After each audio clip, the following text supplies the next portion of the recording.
Students, I welcome you again to our science class. Good morning to all of you.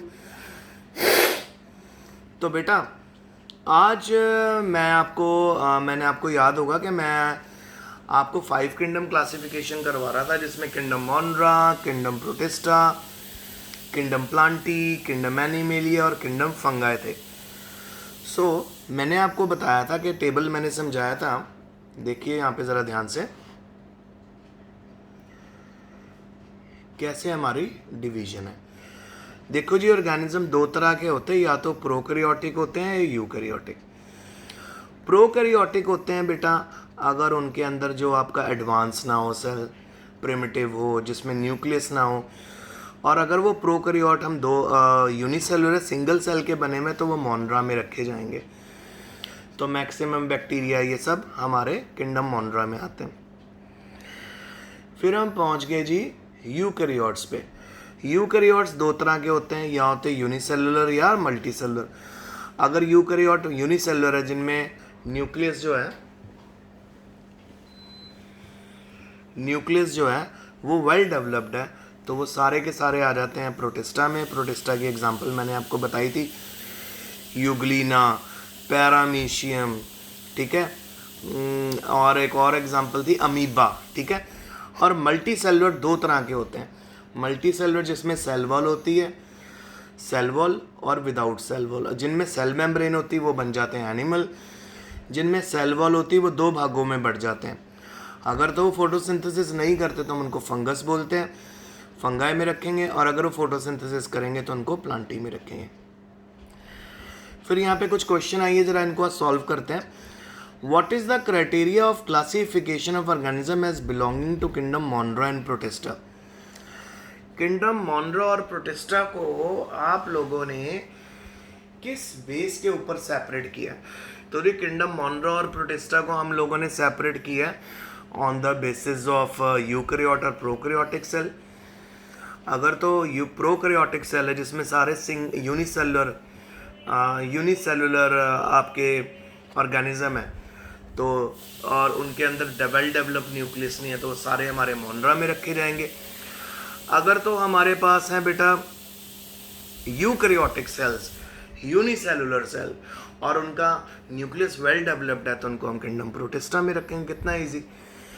In which kingdom will you place an organism which is single cell, eukaryotic and photosynthetic? किस kingdom में आप इस organism को रखोगे जो एक cell का बना हुआ है, जिसके सेल सारे यूकैरियोटिक हैं, मतलब वेल डेवलप्ड सेल्स हैं विद वेल डेवलप्ड न्यूक्लियस, और वो फोटोसिंथेसिस भी कर रहा है। सो डेफिनेटली हम उसको किंगडम प्रोटिस्टा में रखेंगे, ठीक है। फिर उसके बाद प्रोटिस्टा में नहीं रखेंगे, हम उनको रखेंगे किंगडम प्लांटी में, क्योंकि प्लांट्स फोटोसिंथेसिस कर सकते हैं। फिर in the hierarchy of classification, which grouping will have the smallest number of organisms with maximum common characteristics and which will have the largest number of organisms? तो बेटा सबसे छोटा जो ग्रुप है वो है स्पीशीज होता है, और इसमें सबसे कम नंबर ऑर्गेनिज्म मिलेंगे और उनके कैरेक्टरिस्टिक्स भी कॉमन होंगे। स्पीशीज होती ही वो ये। स्पीशीज की डेफिनेशन क्या है बेटा? Species, group of organisms having similar characteristics, ठीक है। और कौन सा ग्रुप होगा जिसमें ढेर सारे ऑर्गेनिज्म आ जाएंगे? वो होगा बेटा किंगडम सबसे ऊपर होता है, उसमें ढेर सारे ऑर्गेनिज्म आ जाते हैं। तो ये तो बेटा हमने क्वेश्चन आंसर सॉल्व कर लिए, ठीक है। हमारे पास क्वेश्चन था in which kingdom will you place an organism which is single celled, eukaryotic and photosynthetic? तो हमारा आंसर आया प्रोटिस्टा आंसर है। तो प्रोटिस्टा के अंदर हमारे पास यूग्लिना है, पैरामीशियम है और अमीबा है, तो इसमें वो यूग्लिना सम ऑफ फोटोसिंथेसिस भी शो करता है। ओके, अब बेटा हम लोगों ने सारी 5 किंगडम क्लासिफिकेशन करते हुए हम आगे बढ़ गए। तो आपको याद होगा हम लोगों ने किंगडम फंगाई के बारे में भी पढ़ लिया, मोनरा के बारे में भी पढ़ लिया, एनिमेलिया के बारे में भी कर लिया। ठीक है, प्रोटिस्टा के बारे में भी कर लिया, फंगाई के बारे में कर लिया। अब हम डीपली जो हमने 2 सिस्टम किंगडम यहाँ पे करने हैं वो है हमारे प्लांटी और एनिमेलिया। प्लांटी के अंदर देखेंगे क्या आता है और एनिमेलिया के अंदर। शुरू करें? तो आइए शुरू करते हैं। सो बेटा प्लांटी में the first level of classification जो हमारे पास आती है वो डिपेंड करती है वेदर कि प्लांट बॉडी के पास वेल डिफरेंशिएटेड डिस्टिंक्ट पार्ट्स हैं कि नहीं। और नेक्स्ट लेवल क्लासिफिकेशन है कि हम ये देखें कि प्लांट बॉडी के पास स्पेशल टिश्यू है कि नहीं, जाइलम और फ्लोएम है कि नहीं, जिससे पानी ट्रांसपोर्ट होता है और फूड ट्रांसपोर्ट होता है। उसके बाद हम एक और चीज़ देखते हैं कि सीड प्रोड्यूस हो गए कि नहीं, और सीड्स फ्रूट के अंदर बंद है कि ओपन सीड है। अगर आपके तो उसके बेस के ऊपर भी आगे हम इनकी क्लासिफिकेशन करेंगे। तो सबसे पहला जो हमारा प्लांटी के अंदर जो हम स्टडी कर रहे हैं, प्लांट्स में आते हैं, अलग अलग तरह के प्लांट्स में। पहला थैलोफाइटा। थैलोफाइटा की अगर हम बात करें, ये वो प्लांट्स हैं जिनकी वेल डिफाइंड बॉडी डिज़ाइन नहीं होता, ठीक है। इस तरह के प्लांट्स को कॉमनली हम एल्गी बोलते हैं। और इस तरह के प्लांट आपको कहाँ मिलेंगे? ज़्यादा से ज़्यादा पानी में मिलेंगे, एक्वेटिक होते हैं। और इसका एग्जांपल है स्पायरोगारा, यूलोथ्रिक्स, स्पायरोगारा, यूलोथ्रिक्स, और फिर है क्लेडोफोरा, उल्वा और कारा। ये सारे एग्जांपल हैं आपके किसके? एल्गी के, ठीक है। सो थैलोफाइटा कौन सी हमारी सब ब्रांच होगी किंगडम यानी प्लांटी की? देखो ना यहाँ पे, अगर आप यहाँ पे क्लासिफिकेशन देखो तो क्लासिफिकेशन में किंगडम आता है, फिर उसके बाद फाइलम आता है, फिर class, order, family, genus, species. सो किंगडम प्लांटी में हम लोग डिवीजन कर रहे हैं, किंगडम में हम लोग कर रहे हैं प्लांट डिवीजन, और प्लांट के अंदर हमने पहली क्लास कर ली और वो था थैलोफाइटा। अब आप पहुँच गए जी ब्रायोफाइटा क्या चीज़ है। ये एम्फीबियंस बोलते हैं इनको, प्लांट को ये एम्फीबियंस बोलते हैं प्लांट किंगडम का, यानी ये वो प्लांट है जो पानी में भी रह सकते हैं और ज़मीन के ऊपर, लैंड के ऊपर भी रह सकते हैं। इनकी जो प्लांट बॉडी है वो कॉमनली डिफरेंशिएटेड होती है, स्टेम बनाती है और लीफ लाइक स्ट्रक्चर बनाती है, और इनमें कोई भी स्पेशलाइज्ड टिश्यू नहीं होता जो कंडक्ट करता है पानी को और फूड को, ठीक है। आगे सो इनके अंदर ना तो आपको जाइलम देखने को मिलेगी, ना आपको फ्लोएम देखने को मिलेगी। फिर उसके बाद और इसके एग्जाम्पल है जी मॉस, मर्चेंटिया यानी फुनेरिया। तो अब रिवीजन साथ साथ करते जाएंगे। थैलोफाइटा मैंने आपको बताया जो आपको ज़्यादातर एक्वेटिक लाइफ में मिलेंगे, समुंदर में मिलने वाले प्लांट हैं, और इनकी शेप अच्छे से नहीं होती, वेल डिफाइंड बॉडी पार्ट नहीं होता इनके पास, और इनको एल्गी बोलते हैं, और ये पानी में मिलते हैं। फिर ब्रायोफाइटा आपको करवाया, इनके पास ये एम्फीबियन बोलते हैं, ज़मीन पे भी रह सकते हैं, पानी में भी रह सकते हैं, और इनके पास स्पेशलाइज्ड टिश्यू नहीं होते। फिर आ गया हमारा टेरिडोफाइटा। टेराइडोफाइटा के लिए भी देखो, in this group the plant, इसकी जो प्लांट बॉडी है वो प्रॉपरली रूट, स्टेम और लीव्स में डिफ्रेंशिएटेड होती है। तो पहले वाली जो हमने डिफ्रेंशिएशन की है थैलोफाइटा, ब्रायोफाइटा, उनमें आपको प्लांट जो है वो प्रॉपरली उसमें आपको रूट, स्टेम और लीव्स में आप डिफ्रेंशिएट नहीं कर पाओगे, ठीक है। टेरिडोफाइटा में जब हम एंटर हो रहे हैं तो यहाँ पे डेफिनेटली हमारे पास रूट, स्टेम और लीव्स में डिफ्रेंशिएशन है, और इनके जो स्पेशलाइज्ड टिश्यू हैं वो भी प्रेजेंट होते हैं टेरिडोफाइटा में। जाइलम भी होती है, फ्लोएम भी होती है। जाइलम का काम होता है फूड, वाटर को कंडक्ट करना, और फ्लोएम का काम होता है फूड को कंडक्ट करना।